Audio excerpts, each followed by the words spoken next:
अभी आप देख सकते हैं कि डब्ल्यूटीओ जो है वर्ल्ड ट्रेड ऑर्गेनाइजेशन यानी विश्व व्यापार संगठन, इस व्यापार संगठन में भारत के जो चीनी सब्सिडी है, चूँकि भारत खास तौर पे हमारे देश में जो किसान हैं लगभग आप देखिएगा तो लगभग 84% से ज़्यादा जो हमारे देश के किसान हैं वो सीमांत किसान हैं। और सीमांत किसान होने के कारण उनके पास 1 हेक्टेयर या आप कह सकते हैं 1 हेक्टेयर से कम उनके पास ज़मीन है।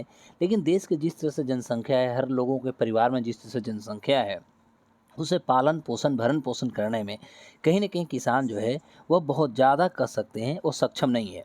अब प्रश्न होता है कि हमारे देश में भिन्न-भिन्न जो हमारे फसल होते हैं, सारे फसलों पर भारत सरकार के द्वारा सब्सिडी दी जाती है।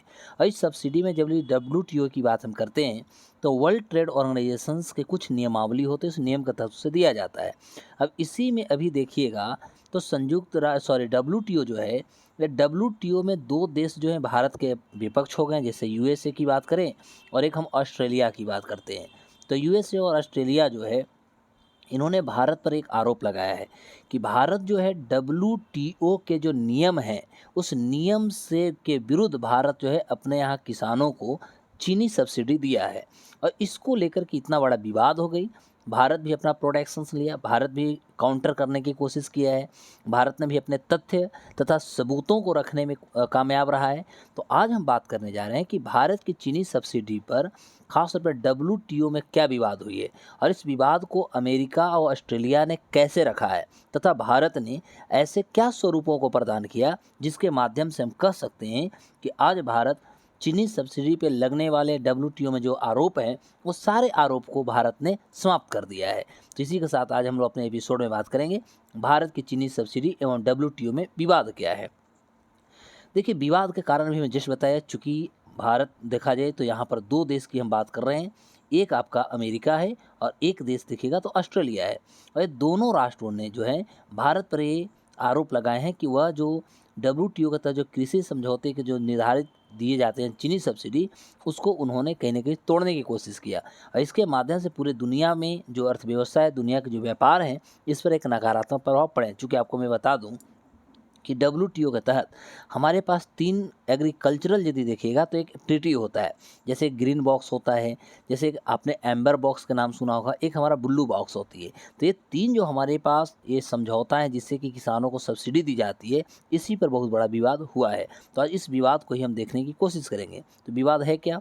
विवाद है कि यदि 2018-19 से लेकर के 2021-22 तक देखा जाए, तो गन्ने के लिए भारत जो है जो बाज़ार मूल्य समर्थन होता है यानी मार्केट प्राइस जो हमारा सपोर्टिंग होता है, इसके संबंध में डब्ल्यूटीओ की कृषि समिति को सौंपे गए जो रिपोर्ट दिया गया है, उसके अनुसार कही गई कि भारत जो है चीनी सब्सिडी 10% उसको देना चाहिए था, लेकिन मूल्य उत्पादन लेकिन दे दिया है कितना, 90% से ज़्यादा क्रॉस कर चुका है। यह भारत पर आरोप ऑस्ट्रेलिया तथा अमेरिका के द्वारा लगाई गई है। चूँकि भारत का यदि बाज़ार मूल्य समर्थन की देखें, जो सब्सिडी जिसे हम लोग कहते हैं, ये 2018-19 में आप देखिएगा तो यह लगभग $15.9 बिलियन का रहा।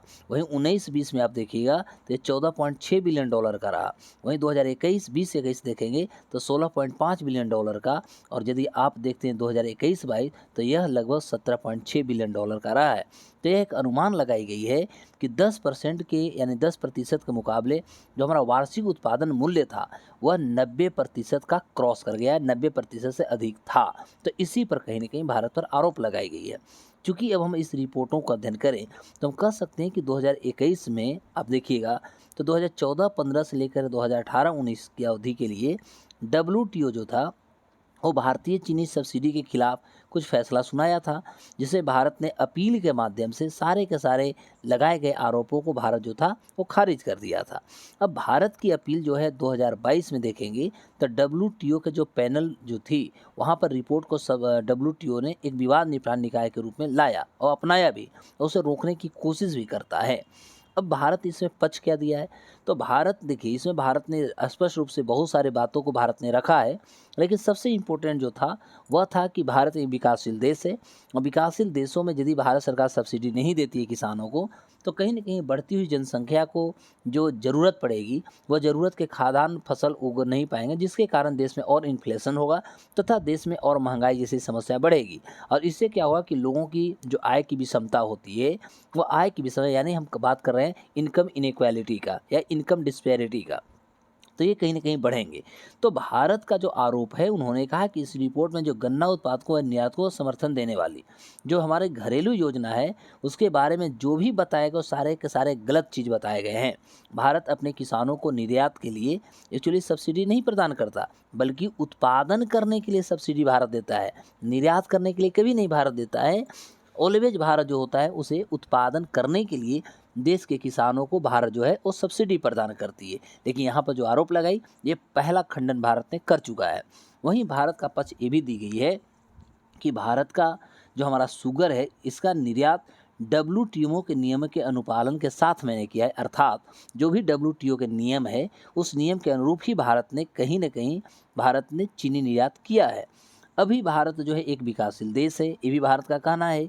और विकासशील देश जब है और इसको विकसित देश बननी है, चूँकि हमें $5 ट्रिलियन का भी हमने लक्ष्य रखा है, तो विकसित देशों के मुकाबले यहाँ के जो प्रति व्यक्ति आय हैं वो कहीं न कहीं बहुत ज़्यादा कम है। तो इसलिए वर्तमान जो उत्पादन हमारी होती है, इसमें भारत सरकार चूँकि सब्सिडी देती है, और यह कहीं न कहीं तर्कसंगत है, क्योंकि जब आप एक कमज़ोर देश है, एक मजबूत देश है, तो मजबूत बनने के लिए हमें कुछ नियमों का अवहेलना भी करना होता है। परंतु भारत ने डब्ल्यूटीओ का किसी भी नियमों का अवहेलना नहीं किया है, बल्कि भारत निर्यातों पर कोई सब्सिडी नहीं देती है।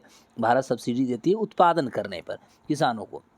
अब देखिए, हम बात कर रहे थे अभी, तो डब्ल्यूटीओ में 3 हमारा जो होता है बॉक्सेस हैं, जैसे ग्रीन बॉक्स हैं। तो देखिए, ग्रीन बॉक्स जो है इसमें कोई लिमिट नहीं है, कोई ये बाध्यकारी नहीं होता है, पहली बात ध्यान दीजिएगा। तो इसमें जो सब्सिडी की बात हम करते हैं, यह हमारा कोई ट्रेड को जो अस्थिर करता है, ट्रेड अस्थिर हमारा नहीं करती, कोई डिसऑर्डर नहीं होता है।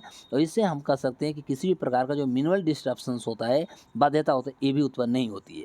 वहीं यदि हम एम्बर बॉक्स की बात करें, तो एक्चुअली इसके माध्यम से हम कह सकते हैं, यदि आप मिलता है तो इससे कहीं न कहीं ट्रेड सब्सिडी या ट्रेड जो हमारा ऑर्डरिंग होता है, ये डिस्टॉर्टिंग जो होता है, ये हो जाती है।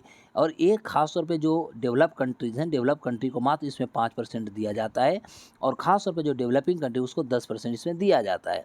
वहीं यदि हम ब्लू बॉक्स की बात करें, तो ब्लू बॉक्स एक ऐसी सब्सिडी है जो बहुत बड़े क्षेत्रों को जब आप कवर करने की कोशिश करते हैं, तो वैसे चीज़ों के लिए दिया जाता है। और सबसे पहले ये जो होता है, ये आपको अलाउ की जाती है, टेलर्ड की जाती है। मिनिमाइज ट्रेड डिस्टॉर्शंस, इससे आपको हो ज़्यादा से ज़्यादा किसी भी प्रकार के व्यापार पर कोई बाध्यकारी ना हो, कोई समस्या ना हो, और इसका भी किसी प्रकार की कोई लिमिट नहीं है। तो लिमिट हमारा ब्लू बॉक्स का नहीं है, लिमिट हमारा ग्रीन बॉक्स है। हाँ, एम्बर बॉक्स में हमारा लिमिट है। तो भारत ने सभी नियमों को यदि देखा जाए, तो भारत ने डब्ल्यूटीओ का कोई नियमों का कह सकते हैं खंडन नहीं किया, बल्कि भारत अपनी उत्पादन लक्ष्य को आगे बढ़ाने हेतु, वृद्धि करने हेतु कहीं न कहीं किसानों की इन्होंने मदद किया है। तो फिर हम लोग इसी तरह विवादों और नए एपिसोडों के साथ मिलेंगे। नमस्कार।